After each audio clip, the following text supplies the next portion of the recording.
We have unconfirmed reports this morning that a plane has crashed into one of the towers of the World Trade Center. Did you see what happened? Well, I was in the past train, and there was a huge explosion sound. Everyone came out. Oh, my God. That looks like a second plane. The city is ordering a major evacuation. There is the potential that this is a double act of terrorism, and they are worried about other targets. On the morning of 9/11, I was sitting in my office, and a colleague walked in my door and said, "Come here right now." Like everyone else, I was in shock. But I will tell you, that was not my scariest moment in that month.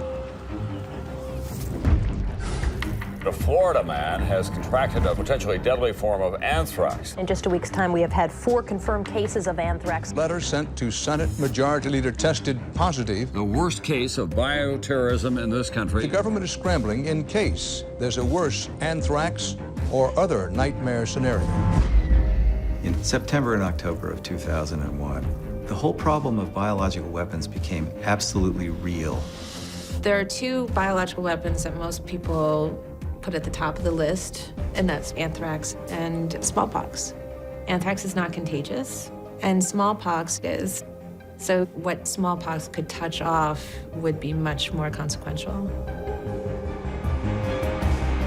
It's killed more people than any other virus. We got it out of nature, but we didn't get it out of the laboratories. We don't vaccinate people for smallpox because there isn't smallpox anymore, but someone could bring it back on purpose.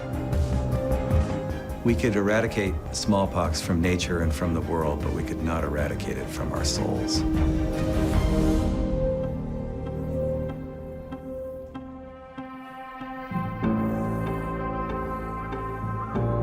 Viruses have been around for millions, perhaps billions of years. Viruses have shaped history and how people have evolved.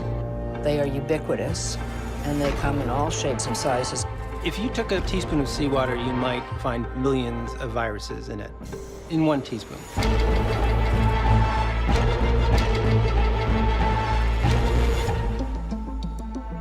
A virus without another cell is nothing. It's meaningless. It can't do anything. A virus is a small package of proteins with a little bit of genetic code right at the center. And they like to get into cells and trick them. They're Trojan horses that take over the cellular machinery to make more copies of themselves. And that's when you can get sick. Viruses have the capability of evolving, mutating. Some people think of viruses as little enemies waiting to hurt us. I don't think of them like that. Viruses are not all bad. Being bad is just one way of being a virus. They are an essential part of life. So the struggle goes on, and the viruses change to accommodate. And our job is to try to evolve faster than the virus.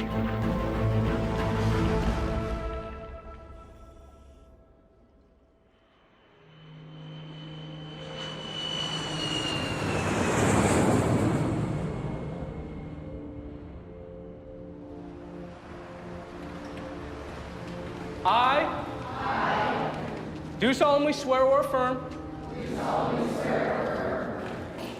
that I will bear true faith and allegiance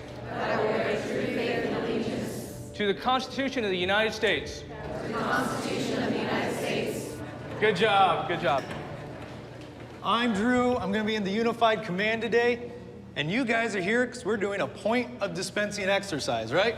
We're doing this to exercise our ability to respond to a large virus outbreak or even a biological outbreak. Today, we're doing a health disaster exercise, point dispensing. We're using it as a flu clinic, so people can come get a free flu shot, and the benefit for us is that we kind of simulate a biological event. We are encouraged to have our preparedness plans include smallpox. Smallpox is a Category A bioterrorism agent, which means smallpox has a great potential to cause adverse effects for the public, meaning increased morbidity and mortality.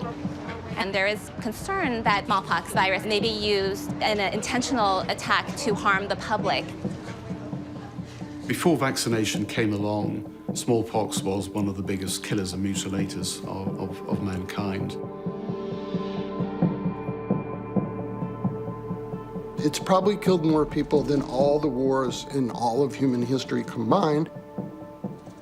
In the 20th century alone, 500 million people died of smallpox. That's an incredible number. That's a staggering number. Following global eradication in 1980, the thought was that, well, we really don't need to vaccinate people anymore.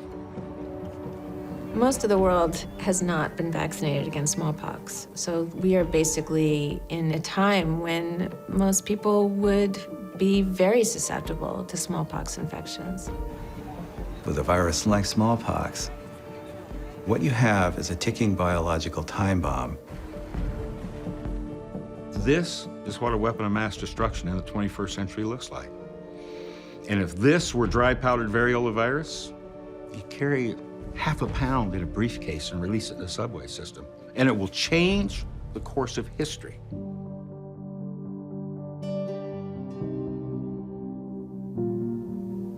Smallpox is the most formidable and devastating disease in human history that has caused more death and suffering than any other human infectious disease. You had about a 1 in 3 chance of catching it during your lifetime. Even if you survived, you weren't that lucky because you could be badly scarred. It killed the kings, queens, princes, princesses, tsars. Queen Mary I of England, her husband William II, Queen Mary II of England, Louis I of Spain, Louis XV of France, Chinese emperors. Pocahontas allegedly died of smallpox. The Europeans brought it to the Americas with them. When you look at what happened to Native Americans, smallpox was far more powerful than the U.S. Army. Smallpox just decimated them. George Washington had smallpox before he became president. Abraham Lincoln developed smallpox while president, and in fact, he was in his early symptoms when he gave the Gettysburg Address. Variola virus is the virus that causes smallpox disease. It's certainly one of the largest of the viruses we have. We can actually see it under a plain microscope. Pox viruses have larger genomes. The genome, for example, HIV is only about 10 genes. Ebola is 7 genes. Smallpox is a couple of hundred genes. The virus is a dumbbell wrapped with 2 membranes and then decorated with all these tubules sticking out of it like a porcupine. Smallpox can only make humans sick. A lot of viruses that infect us can also infect certain other species. But with smallpox, we are its only host. It's totally inert. It's just a capsule with 2 strands of DNA in it that can do nothing until they get into a cell. And then they commandeer that cell, and they make that cell produce more of them. Smallpox can spread through very, very tiny, moist droplets that come out of the back of a person's mouth when they cough or speak. If you should inhale one of these droplets, that's enough to trigger an infection which could easily be fatal. After this organism invades, you have up to 14 days, which the individual will feel perfectly well.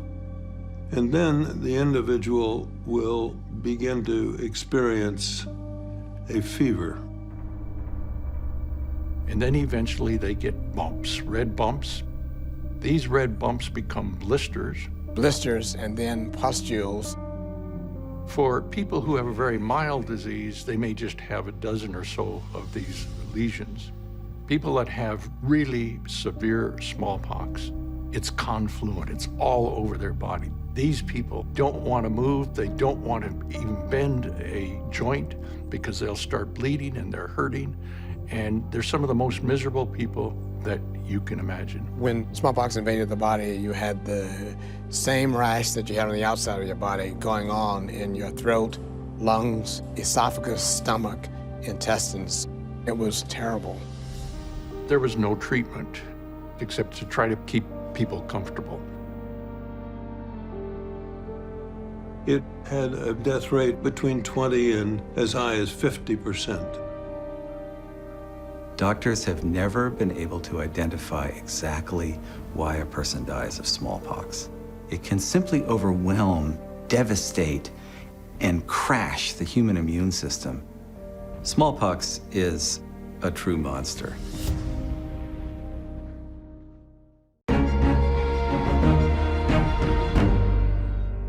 Smallpox eradication is by far public health's greatest success. Removing the burden of smallpox changed the world. Now the challenge is, could it ever come back? Nobody wants to think about how could such an amazing victory ever be lost. But the truth is, smallpox is only going to come back if somebody intentionally wants it to come back. For many years, people have been worried that smallpox could be recreated in a laboratory. This is a big concern.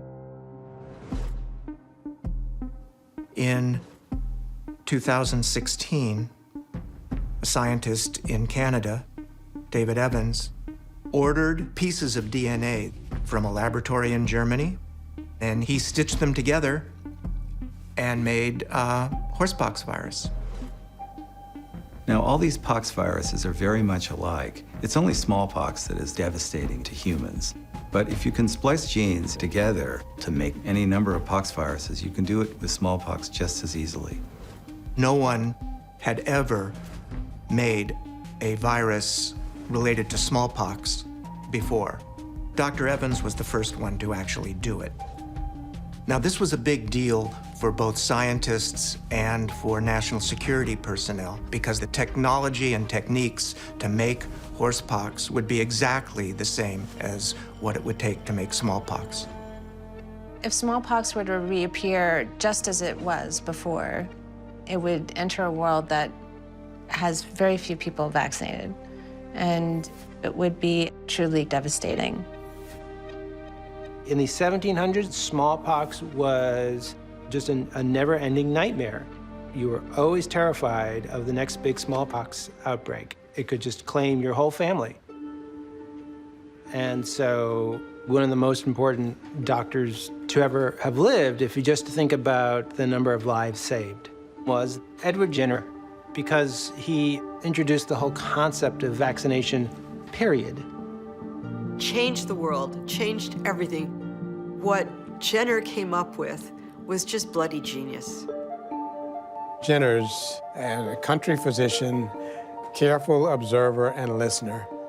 He saw that milkmaids, they're constantly exposed to the udders of cows, didn't seem to get smallpox. It dawned on him there might be something there. There might be a connection. Because it was known that cows could get this thing that looked like a cow version of smallpox. And so he reasoned and thought, perhaps the cowpox protects us from the smallpox. It's an amazing thing to even draw that conclusion. Edward Jenner didn't have any idea what the molecular biology of all this was in those days. And so he ran an experiment that would horrify us today. In 1796, Jenner got an 8-year-old lad called James Phipps, and Jenner scratched some cowpox pus into the lad's arm, and the lad gets a bit of a blister. He has a bit of a fever, he feels lousy for a couple of days, then he gets better. And Jenner, of course, then has to test to see whether he is protected against smallpox. And then he tried to give the boy smallpox. Nowadays, we'd say, you cannot give a child smallpox. But in fact, nothing happened. Smallpox didn't take. That cowpox virus wasn't particularly lethal to people, but it caused a mild infection. Sometimes they wouldn't even notice it. So the body learned how to fight it. It fools the immune system. The immune system thinks it's seen smallpox. And so it develops antibodies that fight smallpox. The name vaccine comes originally from vacca, the Latin for cow. And Jenner named cowpox the variola vaccinae, the smallpox of cows. And that's really where the name vaccine came from. Jenner published his material in 1798. and it spread quite rapidly.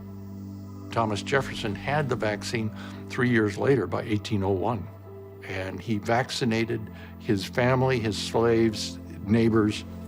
In a letter to Edward Jenner, President Jefferson said that this vaccine was going to allow the world to eventually eradicate smallpox altogether. Vaccination had a pretty big impact in the industrializing world.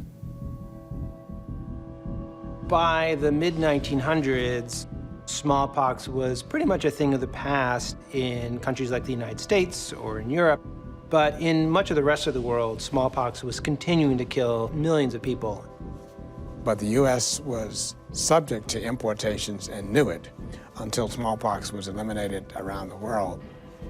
During the 20th century, there were outbreaks triggered by people returning from voyages from afar. They caught smallpox. They went back to their countries of origin and took smallpox with them. In 1947, some travelers came to New York City, and one of them died of smallpox and had gone to every major tourist site before coming down with the disease. Thousands of New Yorkers were exposed. The smallpox vaccine was effective if you could immunize people within a few days of when they had been exposed to smallpox. So millions of people lined up to be immunized. And in 6 days, almost every single New Yorker got a smallpox vaccine. I can't even imagine this today. There's no way to prevent the movement of viruses in a world where planes exist. So what's in a small village in India or Africa or South America could be in New York City or Los Angeles in less than 12 hours.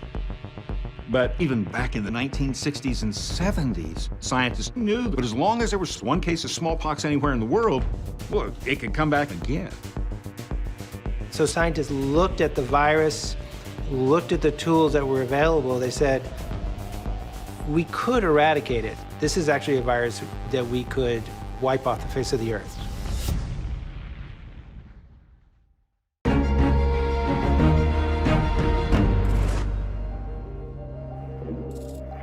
When you think about a virus and diseases and you think about treatment, it really is a war. It's a battle for survival. It's a game of move and counter-move. And that's why smallpox is such an important virus, because it did show people that you could do something about these things. These weren't visited upon us from an evil god. They were viruses that you could defeat with science. The whole story of the World Health Organization smallpox eradication campaign, I think, is one of the most amazing and moving stories in 20th century medicine. This is one of those great endeavors where human intelligence and goodwill across the world came together. When the eradication program began, we were losing 2 million people a year to smallpox. And remember, only 1/3 of the people died. A lot of other people horribly scarred, and then many of them were left blind. At the time the smallpox eradication program started, there were 5 regions of the world that had smallpox. South America, mainly Brazil, West and Central Africa, East and Southern Africa, the Indian subcontinent, and Indonesia. In 1958, at the World Health Assembly, it was proposed by the Russians to eradicate smallpox.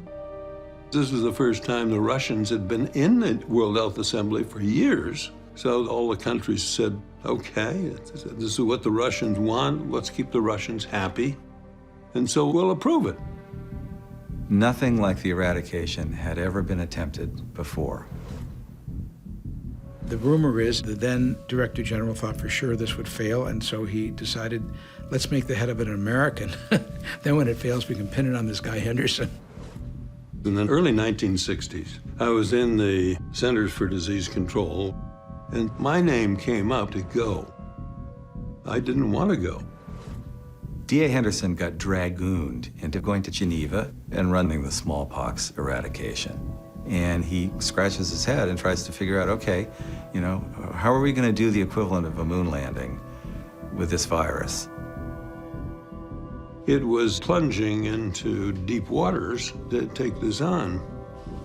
They started with 23 countries in Africa that were known to have smallpox. Our strategy was to vaccinate the entire population. You're talking about hundreds of millions of people. At one point, we had 6,800 outbreaks, and each outbreak could be hundreds of cases. Even in retrospect, it seems impossible to deal with 6,800 outbreaks of smallpox at one time. But we believed it could be done. This was a disease with a very good vaccine, and you can't hide it. If a person gets smallpox, you're going to be able to find them.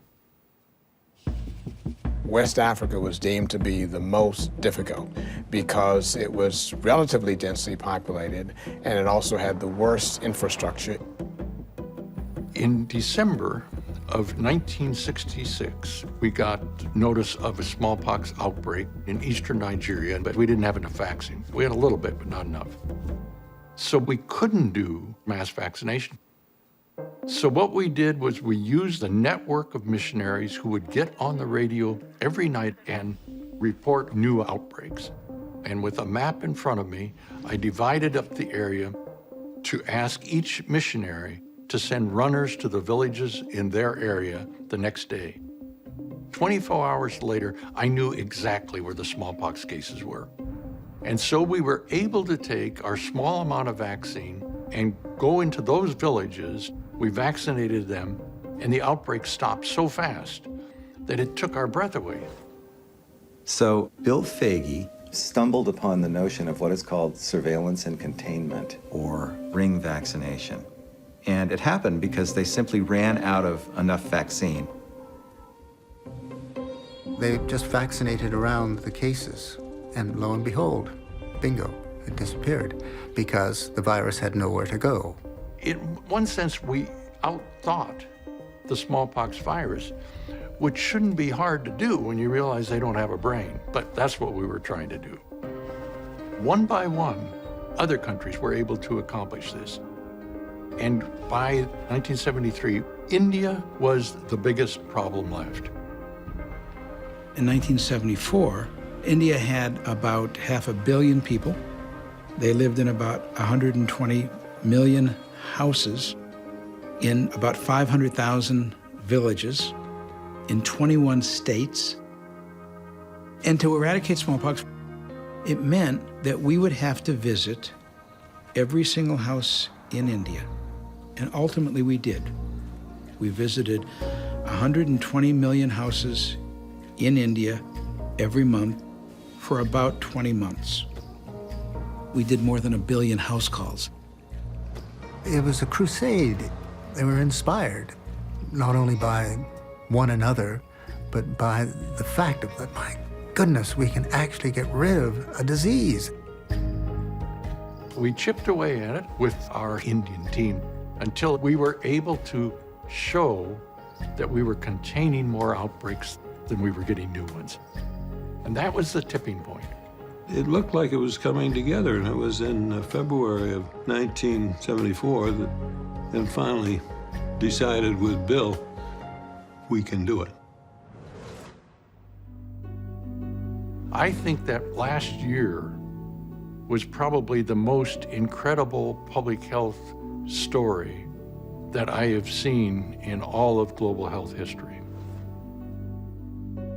Across the world, we had managed to go from 10 million cases and 2 million deaths a year in just 10 years down to 0.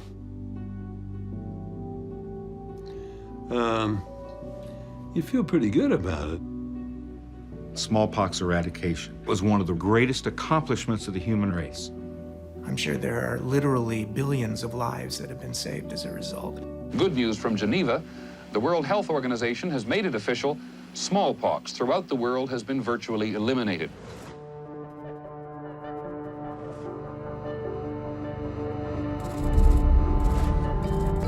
After eradication was declared in 1980, there were still samples of variola virus around the world.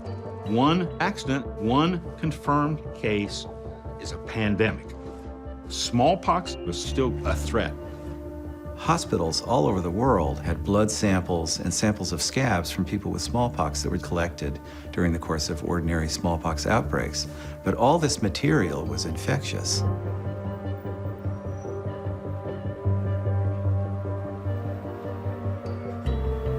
The end of August of 1978, a medical photographer who worked in the medical school building at Birmingham came down with a rash. The story began for me at 7 o'clock the evening of the 24th of August, 1978. It's engraved on my heart. I was the designated smallpox consultant for the centre of England, although I was very seldom called. The patient, Janet Parker, was in isolation. The diagnosis was not difficult at this stage because she had a widespread rash, including her face, and I realized that we were dealing with smallpox. It's hard to think, how would he have thought this was smallpox? It just couldn't happen here in England at that time. It had been eradicated. I had no doubt at all. Any doubt was reinforced by the fact that I was informed that Mrs. Parker worked in our own medical school immediately above the smallpox laboratory, where I knew that Dr. Henry Bedson was conducting research on the smallpox virus. I telephoned the duty virologist at the medical school, who was the same Professor Henry Bedson. When I called him, there was silence at the other end of the phone. For Janet, there wasn't much in the way of treatment that could be given. There were no drugs at that time that could be given. And she took a turn for the worse. And she died. Bedson was confined to his home as part of the quarantine. He was hounded by the press. The phone never stopped ringing. Henry Bedson took this episode very badly, and personally, clearly he felt that he was responsible. 48-year-old Professor Bedson was found his home in Harborne, Birmingham, just before midday today. He went into his garden shed and then cut his throat. That outbreak refocused people's attention on the awfulness of smallpox at a time when everybody was beginning to relax and think it's on its way out.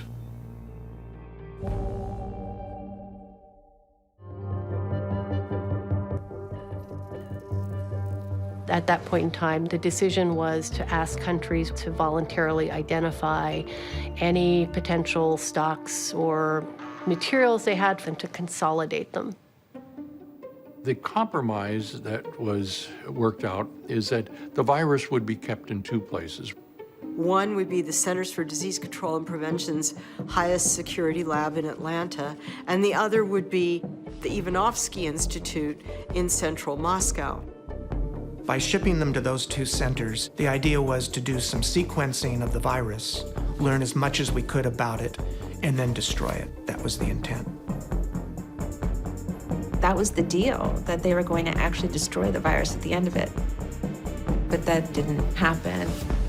Dr. Josh Lederberg, a Nobel laureate, once said, eventually the viruses will win. But actually, in the case of smallpox, I think we, the human race, won, maybe. We defeated Mother Nature. But now the question is, will a terrorist organization or a nation state cause us to have to face smallpox again? This virus has been eradicated from the human population, so it doesn't exist, except in two labs, in Russia and in the United States.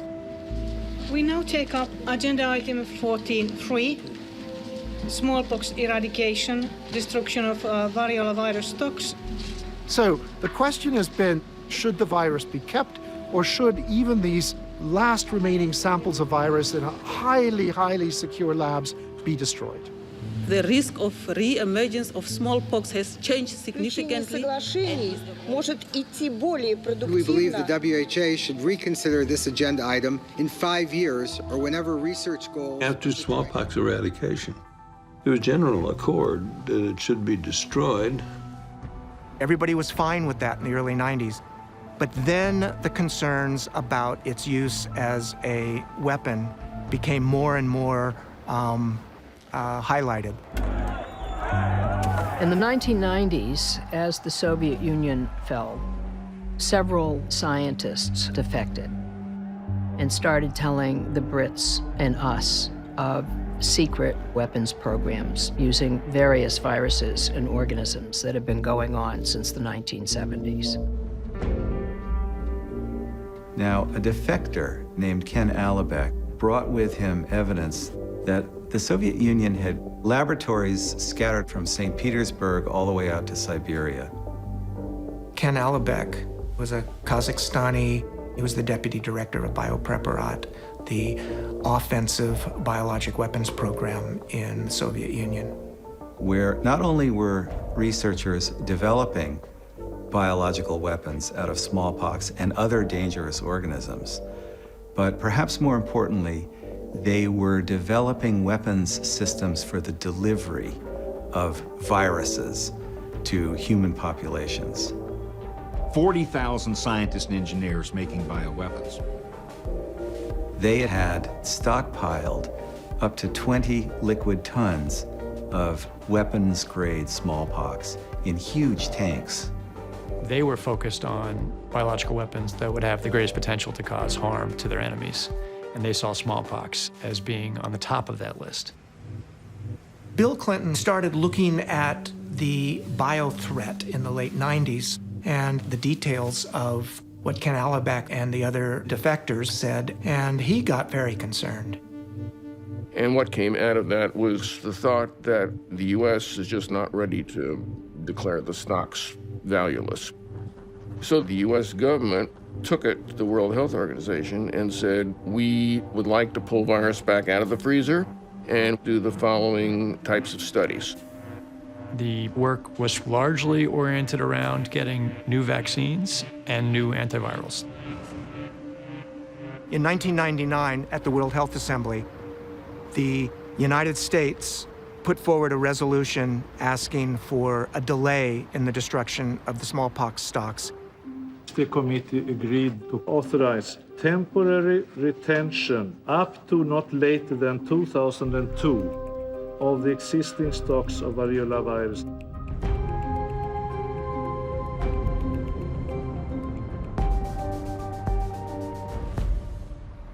And then 9/11 happened, and the anthrax attacks in the United States. From Australia to Asia to the Americas, fear over anthrax has gone global. This war on terrorism is going to continue for an indefinite period of time. The arguments became much easier to retain the virus because everybody was afraid. We were not paying much attention about smallpox. I was not in government at that point.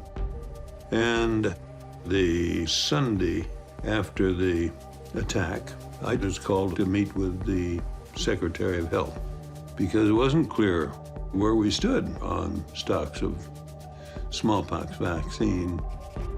Somebody had the idea, I think, that there was maybe as much as 20 million doses. Turned out the figure was 90,000. 90,000 doses of smallpox vaccine for the country.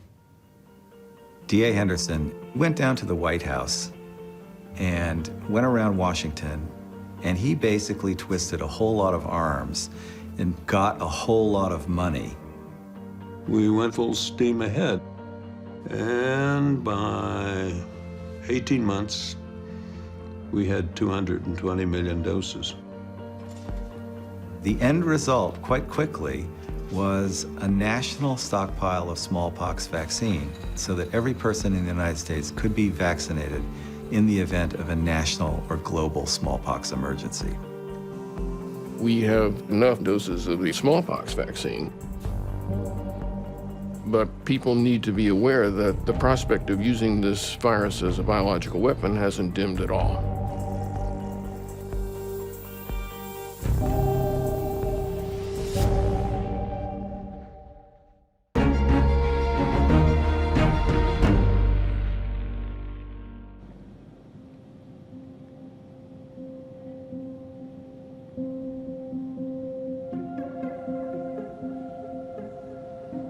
I think we've said from the very beginning that there is no way in the world that we can be 100% certain that there is no virus out there, anywhere.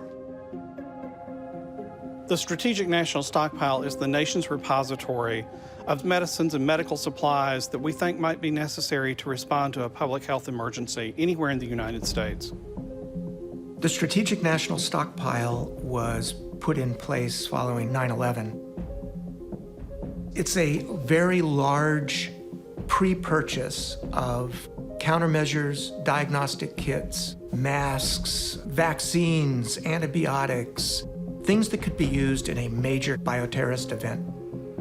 We hold vaccines for a number of different disease threats that we're prepared for, such as anthrax, botulism, and smallpox. We spend a lot of time being prepared. That's really what we're here for, and that's what this is all about.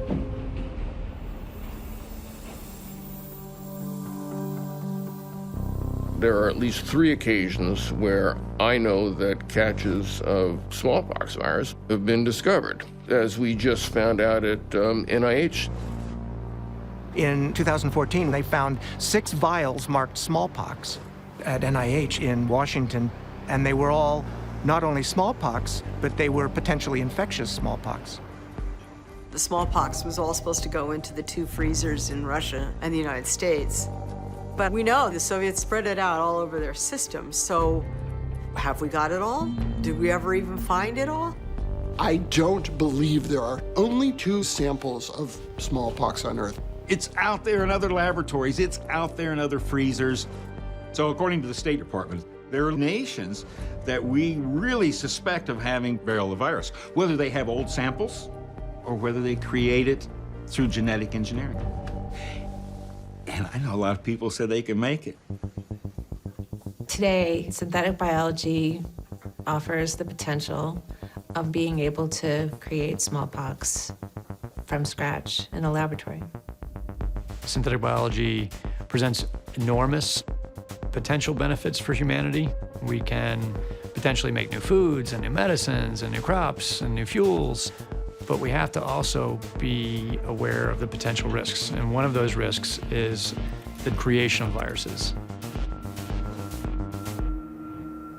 The code for how smallpox can be made, it's just available on the internet. There's a 4-letter chemical code in our DNA. Viruses have the same code. If you tell a scientist, I have this series of letters that represents a gene, they can physically stick the building blocks of genes together to build a virus gene. So it's literally sequencing every chemical letter, every A, C, G, and T in the right order to get the entire 200,000 letter sequence of the smallpox virus. And a scientist recreated horsepox in the lab doing just that, taking mail-ordered pieces of DNA, stitching them together, and getting an infectious virus. Here is some good proof that this can actually be done, and done for not that much money. Making smallpox synthetically wouldn't be trivial for anything but one of the most sophisticated labs. But with the technology today, it could be done. And we worry that eventually this will become easier for people to do with smallpox. And somebody in their kitchen would be able to do this, or somebody in a country where we don't have as much visibility will be able to do this. The only thing that's lacking from making the virus from scratch is money and intent. 3 or 4 years from now, high school kids will be able to do what our top scientists were doing in top secret programs in the 60s. It will never be more difficult to make a bioweapon than it is today. because every day we go forward, it gets easier. We are at the very start of a revolution in the life sciences that is helping us to understand how living organisms work. Viruses, bacteria, human beings. But on the other hand, it means that there are no technical barriers to individuals and groups building and disseminating a powerful biological weapon.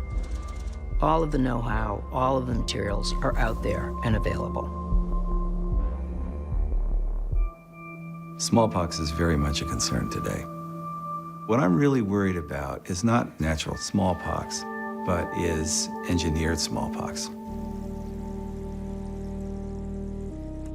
If I were to come up with worst-case scenarios, my list would include doing genetic alterations to smallpox so it's able to infect cells and cause its terrible disease, and the vaccine we got doesn't work. It's possible probably to engineer a virus now that'll evade those medical countermeasures. And I would estimate the cost of doing this would be between $300,000 and $5 million, an amount of money which is available to non-state entities as well as national entities. The techniques to be able to either design the virus or modify another one are available. And that potential is definitely a looming shadow over the peaceful exploration of biology. We have no regulatory mechanism on planet Earth today that would prevent anyone from doing any of these things. Scary as it is, if we're going to be appropriately prepared for such an awful day, someone has to think about it very clearly and very deeply.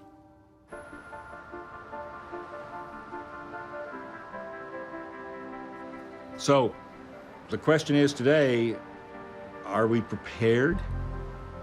We know Mother Nature's going to keep attacking us, whether it's Zika or SARS or Ebola or these newly emerging diseases we've not even heard of yet. We need a response system for this country, and it involves keeping people informed all of the time, producing new vaccines so you always have fresh vaccine in storage. There's a lot that we could do to defend ourselves against epidemics, whether deliberate or natural. We could design very rapidly new vaccines and manufacture them at scale and get them to the people who need them to quench epidemics. But we have to decide to do it. The story of smallpox is the story of a virus wiping out hundreds of millions and billions of people and having the biggest possible effect on humanity, and we got rid of it. So we know we can do that. But the threat of smallpox is real, and it could come back. The smallpox eradication campaign is a real inspiration because it really shows that the fight against viruses, it's a fight we can win, and if we keep up that kind of effort, we can get rid of other viruses. We can eradicate them. It's going to take a lot of work, though, right up till the very end. The bottom line of the smallpox story to me is we are all in this together. So the battle goes on.